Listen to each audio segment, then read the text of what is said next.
untuk menggambarkan tarik ke kanan, tarik ke kiri, kanjinya begini. Saya susunan Jepang ini kayaknya nomor satu ya. Mereka itu terutama Jikang Mamoru gitu, artinya adalah sangat melindungi waktu gitu loh.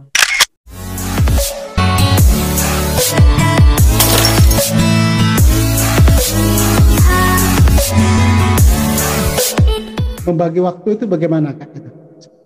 Membagi waktu ya memang benar-benar harus dibagi gitu. Misalnya jam segini sampai jam segini saya harus siaran gitu kan. Terus kemudian saya punya waktu luang 1 sampai 2 jam. Nah, itu harus dimanfaatkan benar-benar gitu untuk edit, untuk ngambil video gitu kan seperti Pak Rudi sendiri gitu.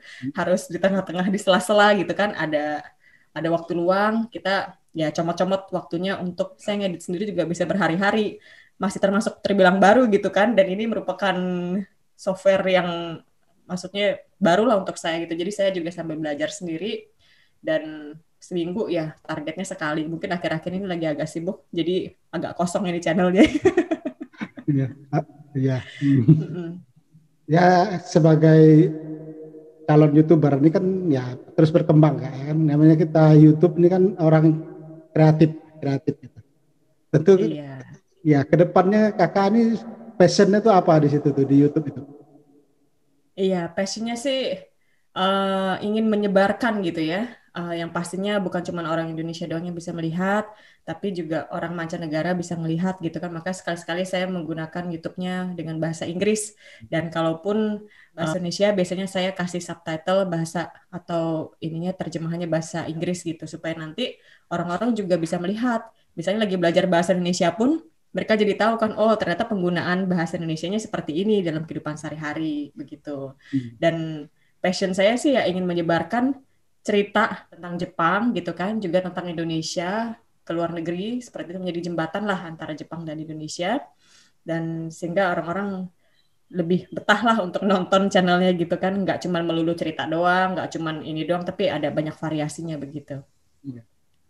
Menampilkan apa yang ada mendidik juga lah, misalnya kayak ada belajar bahasa Jepang seperti itu kan, mungkin orang-orang susah untuk mendapatkan fasilitas belajar bahasa Jepang kalau ngeles kan mahal begitu ya.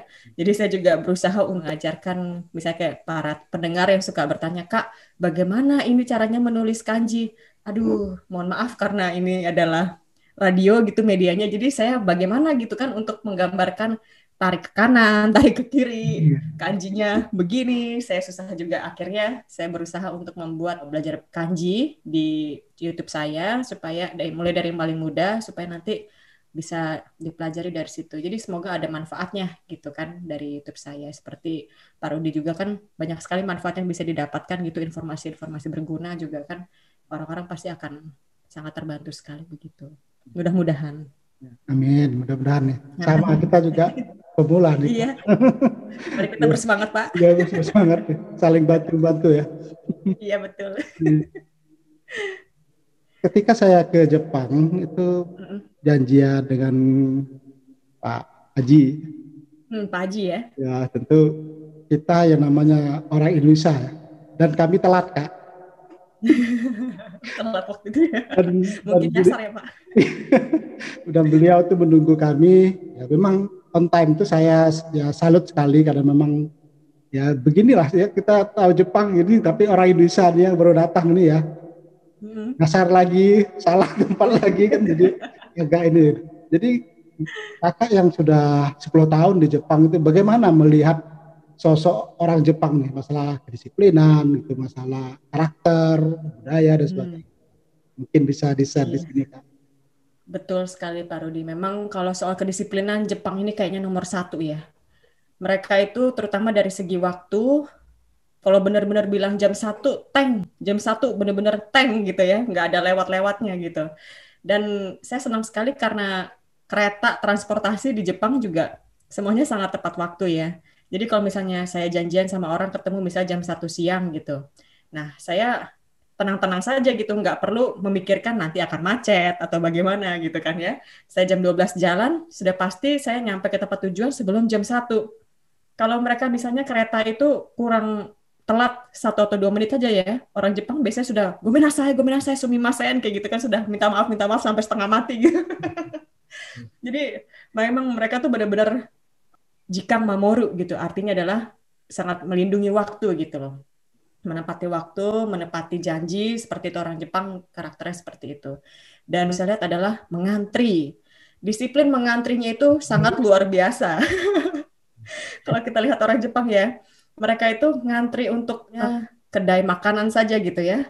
Nggak ada yang saling menyelip, benar-benar sampai ke ujung-ujung gitu ngantrinya. Kita melihat, kalau misalnya orang Indonesia melihat mereka ini cuman orang Jepang yang bisa ngantri kayak begini. Lalu pada Iya. saat sedang bencana, itu yang paling salut, Rudi Sang. Waktu itu kan saya pernah turut mengungsi ya, karena waktu itu ada topan datang ke daerah saya, Tokyo gitu khususnya. Kemudian saya ini tinggal rumahnya itu dekat sungai. Jadi waktu itu katanya sungai akan meluap dan membanjiri rumah kita. Jadi kami ini harus mengungsi ke sekolah terdekat karena datarannya lebih tinggi begitu.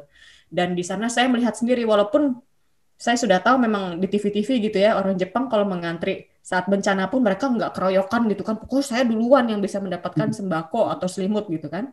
Enggak, ternyata mereka itu memang benar-benar mengantri satu-satu, malah saling membantu gitu. Kalau yang belum dapat didahulukan, yang misal lebih tua dulu, anak-anak, bisa wanita yang membutuhkan lagi hamil atau seperti itu gitu kan. Luar biasa sekali memang Pak. Jadi nggak ada egoismenya tuh nggak ada gitu kalau lagi situasi. Mungkin karena mereka sering mengalami bencana juga kali ya.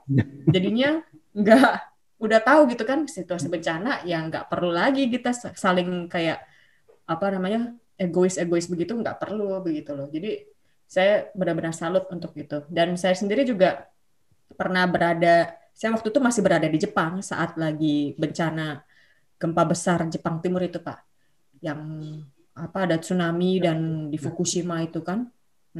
Saya masih merasakan sendiri itu. Jadi berkali-kali mengalami bencana di sini Iya, dan berkali-kali juga menyaksikan memang mereka sangat disiplin gitu sampai akhirnya bisa membangun kembali daerah-daerah yang sudah terkena bencana, kecuali yang memang daerah Fukushima ada daerah yang benar-benar sudah zona merah, mungkin agak pelan gitu ya pembangunan di sana begitu.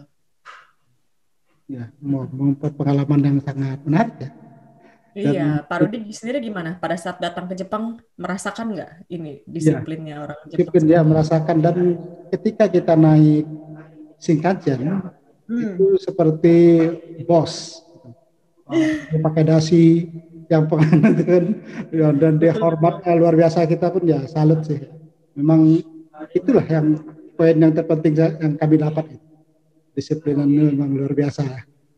Iya ya, mereka sampai berbaris kayak menyambut gitu ya Wah, dan menyambut melepas itu kita semua ya. ya, waduh wah ini luar biasa kita nih tapi ya kalau kalau di kita beda Ya mungkin itu yang bisa dicontoh kali ya Pak ya. ya. Kedisiplinan waktu paling penting. Mungkin dari situ pelan-pelan semuanya akan tertata rapi gitu kehidupan sosial masyarakatnya gitu ya.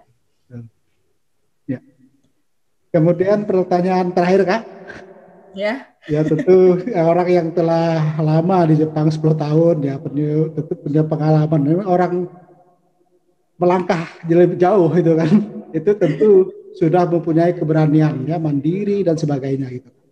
Kira-kira apa yang ingin Kakak sampaikan pesan ini kepada kami yang di sini tentu yang pemirsa. ya, sebenarnya saya sendiri juga masih belajar gitu ya dari kita saling belajar juga gitu kan. Cuman kalau misalnya sebagai orang yang perantau lah istilah kita di perantau ke luar negeri gitu ya. Kalau punya cita-cita jangan lupa, jangan pernah kita tinggalkan cita-cita itu gitu kan. Punya mimpi kejarlah yang pasti. Jangan peduli orang bilang misalnya ah kamu ini dari kampung misalnya gitu kan. Kamu ini nggak punya uang gitu. Tapi kamu nggak akan bisa pergi kemana-mana lah pokoknya. Jangan dengarkan itu. Pokoknya kita harus dengarkan kata hati kita berdoa, kita berusaha, pasti Tuhan akan bukakan jalan begitu. Dan yang pastinya kita juga harus aktif mencari-cari informasi. Misalnya kalau ingin bekerja atau ingin belajar di Jepang, kita cari-cari ada informasi beasiswa dari perusahaan di Jepang yang memberikan beasiswa bagi orang asing. Kemudian juga ada beasiswa dari pemerintah Jepang membuka Gakusho namanya. Kemudian kalau ingin magang di Jepang, kita juga buka situs web namanya adalah Jitsuko, bacanya Jitsuko tapi tulisannya JITCO, Jitko gitu ya. Itu banyak sekali informasi magang di sana untuk orang asing dan banyak hal pokoknya, banyak jalan menuju Jepang kalau memang ingin ke negara itu. Pasti banyak sekali dan tenaga kerja Indonesia itu memang sangat dibutuhkan di sini gitu kan Pak. Jadi ya jangan menyerah pastinya gitu. Kalau ingin ke suatu tempat, ingin meraih impianmu, ya harus dikejar, nggak boleh malas-malesan, harus aktif intinya seperti itu. Lumayan. Lumayan pasti ya, mungkin secara klisenya seperti itu, tapi ya memang semua balik lagi ke diri kita sendiri harus seperti apa gitu kan, sejauh mana kita ingin mengejar itu, Ya, kita ingin ya, wujudkan. ya. Bagi kaula muda tentu yang ingin bercita-cita bekerja di luar negeri, bekerja di Jepang, dan ingin tahu Jepang itu seperti apa, ya tentu mulai dari sekarang ya, untuk mencari Mm-mm. referensi-referensi di yang disebutkan oleh Kak Mika tadi ya. Iya, dan yang pasti bahasa dari tempat yang kita tuju itu sangat penting. Minimal bisa bahasa asing atau bahasa Inggris begitu ya.